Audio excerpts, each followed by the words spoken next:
Orang-orang tersebut sedang melakukan pengukuran. Apa itu pengukuran? Pengukuran adalah membandingkan objek ukur dengan alat ukur. Dalam melakukan pengukuran, tidak sebatas menggunakan feeling atau perasaan saja, tetapi mengukur itu harus menggunakan alat ukur. Alat ukur banyak sekali jenisnya, yaitu alat ukur untuk mengukur panjang, mengukur massa, dan mengukur waktu.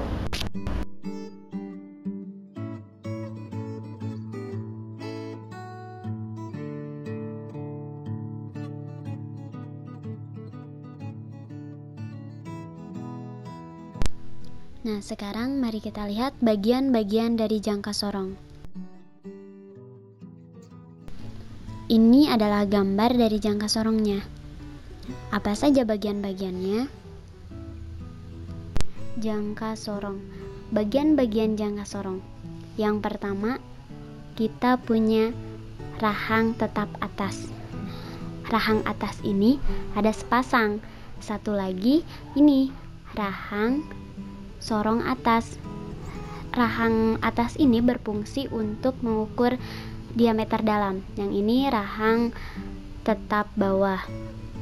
Rahang bawah juga sepasang. Nah, ini satu lagi, rahang sorong bawah.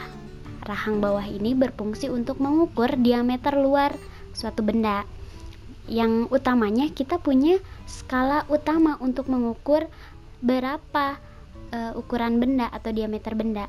Yang ini adalah skala Nonius, skala kecilnya. Kalau ini kita punya tombol kunci. Nah, tombol kunci ini berfungsi untuk mengunci benda supaya tidak bergeser. Dan yang terakhir, kita punya tangkai ukur kedalaman. Tangkai ukur kedalaman ini berfungsi untuk mengukur seberapa dalam benda tersebut. Nah, ini semua adalah bagian-bagian dari jangka sorong. Mudah bukan?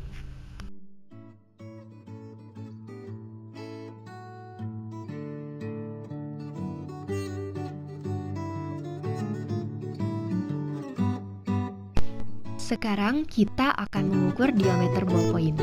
Caranya, letakkan ballpoint di antara rahang tetap bawah dan rahang sorong bawah. Setelah tepat diapit oleh kedua rahang, ballpoint dapat dilepas dan putar tombol pengunci agar skala tidak bergeser.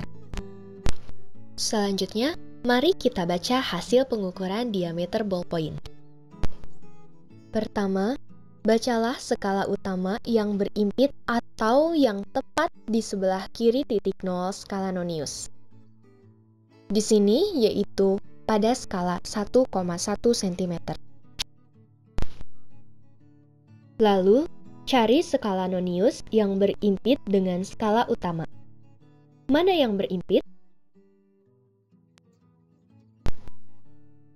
Ya, ini dia, pada skala 3,2. Karena satu skala di Nonius menunjukkan 0,01 cm, maka skala 3,2 tadi harus dikalikan dengan 0,01, sama dengan 0,032 cm. Sehingga hasil pengukurannya yaitu skala utama 1,1 cm ditambah skala Nonius 0,032 cm sama dengan 1,132 cm. Jadi, diameter ballpoint yang kita ukur tadi adalah 1,132 cm. Yang kedua, kita akan mengukur diameter dalam benda ini. Caranya, letakkan benda di rahang atas jangka sorong, geser rahang sorong perlahan-lahan sehingga menyentuh dinding-dinding benda yang diukur. Putar tombol pengunci agar skala tidak bergeser. Pembacaan hasil pengukuran sama seperti tadi, yaitu skala utama 3,2 cm ditambah skala Nonius 0,090 cm, jadi 3,290 cm. Selanjutnya, kita akan ukur kedalaman dari sebuah tabung. Geser rahang sorong perlahan-lahan hingga ujung tungkai pada jangka sorong menyentuh dasar tabung. Jangan lupa putar tombol kunci agar posisinya tidak bergeser. Sehingga kita peroleh hasilnya skala utama 8,1 cm ditambah skala noniusnya 0,040 cm jadi 8,140 cm.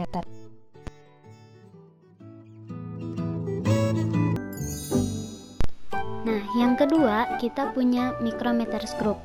Micrometer skrup berfungsi untuk mengukur ketebalan suatu benda. Micrometer skrup ini bisa mengukur hingga ketebalan yang sangat tipis. Ini dia micrometer skrup.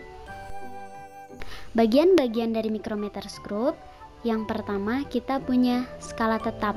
Skala tetap ini berfungsi untuk mengukur seberapa tebal benda bersama skala putarnya. Nah, ini dia skala putar, skala yang bisa kita putar-putar. Dan selanjutnya adalah skrup pemutar. Skrup pemutar ini berfungsi untuk memutar rahang gerak. Nah, ini terus ada rangka. Nah, ini dia rahang geraknya. Ini adalah rahang tetapnya, rahang ukur tetap. Dan yang ini adalah rahang ukur geraknya, rahang ukur yang bisa bergerak untuk mempaskan posisi benda. Nah, selanjutnya ini adalah tombol kunci. Nah, yang ini. Nah, ini adalah tombol kunci untuk mengunci posisi benda agar pengukuran tidak bergeser. Ini semua adalah bagian-bagian dari micrometer skrup.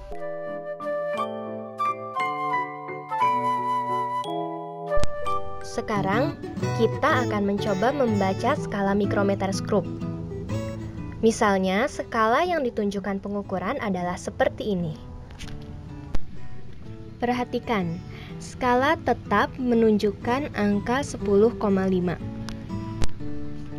Selanjutnya, kita cari skala nonius yang berimpit atau yang berada di bawah garis tengah. Ya, di sini sekitar skala 33. Jadi, kita dapat tuliskan 10,5 dari skala utama ditambah 0,33 dari skala putar.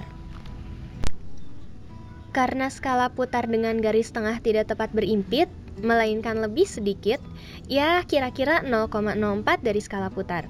Maka ditambah 0,004. Jadi hasilnya 10,834 cm.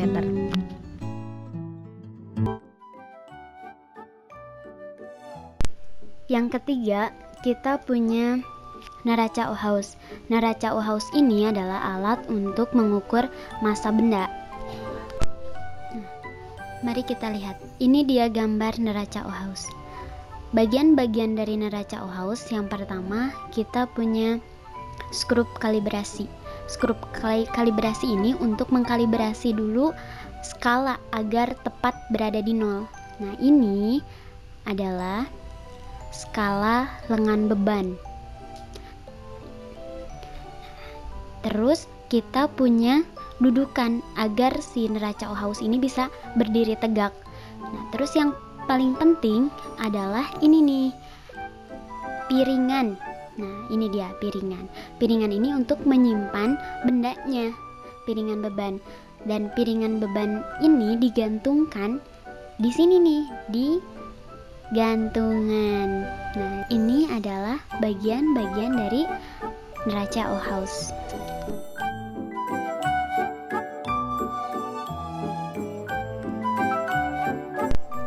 Sekarang kita akan mengukur massa benda dengan menggunakan neraca Ohaus.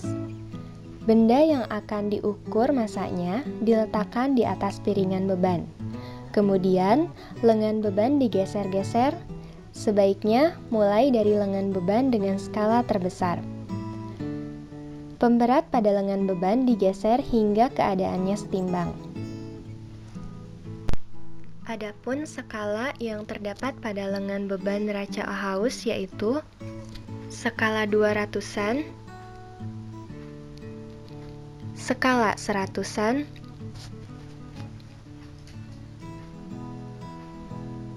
skala 10-an,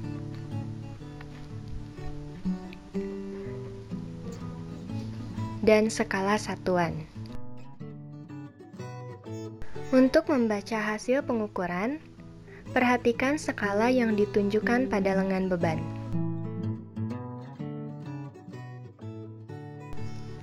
Pada lengan beban pertama, menunjukkan angka 100 gram. Pada lengan beban kedua, menunjukkan angka 30 gram. Pada lengan beban ketiga, 8 gram, dan selanjutnya 0,5 gram. Sehingga hasil pengukuran adalah 138,5 gram.